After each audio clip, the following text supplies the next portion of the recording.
Isuzu upped its game with its next generation models.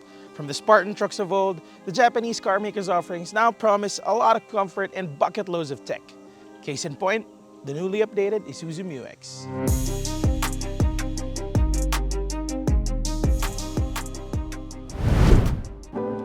Comfortable isn't exactly a word you'd use to describe an Isuzu back in the day. But like I said, times have changed, and this MU-X is a far cry from the Japanese trucks and AUVs from decades past. The seats are soft and the ride is on the floatier side, so quick trips to the grocery store in the city will be a breeze. On the highway, it's even better. Though I have heard someone comment on these seats saying that these shoulder bolsters could be a bit uncomfy on long rides, but I think that has more to do with height than anything else. I'm about 5'5", I may be a bit wide, but I fit in these seats quite perfectly. The large windshield allows for great visibility from the cockpit, but you will still have to mind the blind spots when you're looking at the side mirrors. When it comes to handling, the MU-X takes a bit of a hit. The tall ride and the floaty suspension don't exactly do wonders for cornering. Even when you're just taking a curved portion of the expressway at speed, you'll feel that the SUV just isn't planted. Although it does have great stopping power, I'll give it that. Plus points to Isuzu for adding a lot of safety and driver assist features on this MU-X as well. This top-of-the-line trim has all the bells and whistles, from adaptive cruise control that's usable even in slow-moving traffic to autonomous emergency braking and lane departure warning.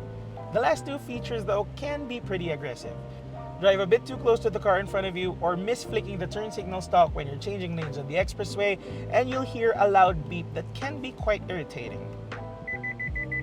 Just like that. Now I know this thing is big, but it's not as hard to maneuver in tight spaces as most people might think. Steering is on the lighter side, at least compared to other midsize SUVs in the segment, so it's really not that hard to park. Of course, four-wheel drive is also available if you want to take this SUV off-road, but for this test, we didn't. This top-of-the-line variant is powered by a 3-liter 4JJ3 TCX turbodiesel that churns out 187 horsepower and 450 Nm of torque. I must admit though that it's really not the punchiest in its segment. It can feel a bit sluggish, especially at lower revs. It'll still reach highway speeds without a problem, of course, but you will feel the SUV's weight when you step on that throttle. Fuel economy is pretty impressive too. With a loaded cabin, I got about 10 to 11 kilometers per liter in mixed conditions. That's several hours worth of driving on the expressway and through heavy city traffic. Strictly on the expressway, I'm getting somewhere between 13 to 15 kilometers per liter. At least that's what the gauge is telling me. So I guess on more flat roads, flat open roads like NLEX or SETEX, you'll get maybe even better than that. The interior of the old MU-X wasn't exactly cheap. This one's just a huge upgrade. You've got leather bits and soft touch materials all around, from the steering wheel to the door panels, this entire center console, and of course, the seats. You really get that premium feel inside this cabin. Lots of amenities at your disposal here too. Multiple trip meters and other useful information come courtesy of the digital instrument cluster up front, the controls of which can be found on the tiller. Over here you have this large infotainment system with Apple CarPlay and Android Auto connectivity. You also have controls of that on the wheel. The sound this head unit produces is crisp and powerful, a lot better than what old Isuzus can give you. You have ample storage spaces available here too. You've got this small cubby here, you have dual glove compartments here just like the old Isuzus, and you also have a small compartment underneath the center armrest. Of course, you have multiple cup holders, 1, 2, 3, 4 cup holders up front with bottle holders on either side. Down below, you can find the AC controls. This entire area looks like it was taken out of an airplane's cockpit. You've got dual zone climate control, and you've got separate controls for the aircon vents at the back. Here at the back, you have ample headroom and legroom. For reference, I'm about 5'5", and this is the amount of space I have. Elbow room is pretty decent, but if you're fitting 3 of me in the back, it might be a bit cramped. Now, the seats, however, cannot be adjusted, so this is all you have. If you have a tall driver up front, baka medyo maskip na for you. You also have a bag hook here, maximum 4 kilograms. And you have this 220-volt socket here and 2 USB-A charging ports in the middle. Of course, you have seat belts for all 3 passengers. And if no one's sitting in the middle, you can use this armrest with these 2 cup holders in the middle. Now, before we move on to the back, let me show you a neat trick in the MU-X. It's pretty easy to get in the 3rd row because you have one-touch tumble seats. A lot of people, including myself, praise the old MU-X for decent legroom in the third row.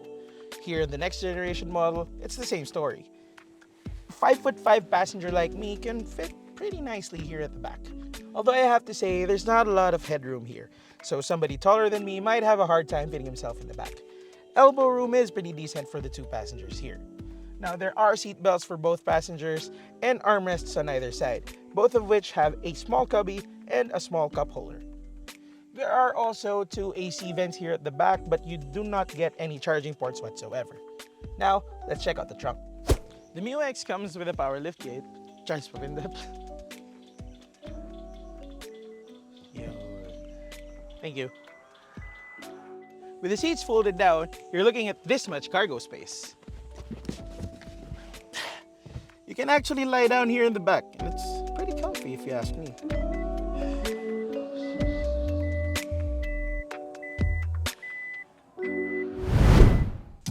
Along with the new and improved cabin, Isuzu also gave the MU-X a major redesign on the outside a couple of years back.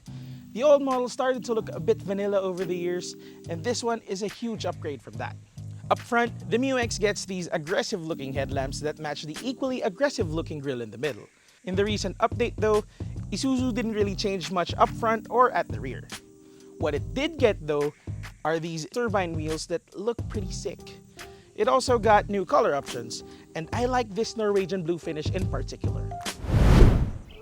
So we've reached the end of this review, and now we have to list down the pros and cons of the Isuzu MU-X. Now let's start with the pros. Number one, the ride comfort.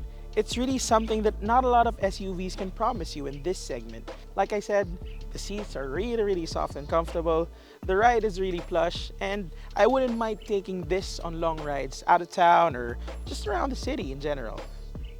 Number two, fuel economy. 10 to 11 kilometers per liter after a few hundred kilometers of stop-and-go traffic, of expressway driving is really rather impressive, and it beats out other SUVs easily in this segment. And third, safety features. The MU-X has tech like autonomous emergency braking and lane departure warning. You even have adaptive cruise control, and those tools aren't exactly available in every SUV in the segment. It's always a bonus for me when you have features like this when you're buying a car that you're most likely going to drive on long distances all throughout the year. It's like they say, it's better to have it and not need it than need it and not have it, right? Now let's move on to the cons. Number one, the engine performance. I have to say, 187 horsepower and 450 Newton meters of torque may look like much on paper, but when you're driving this on the road, it doesn't really feel like it. If you're comparing solely engine performance between this or in another midsize SUV in the segment, there's a good chance this thing might lose in that department. Number two, interior quality.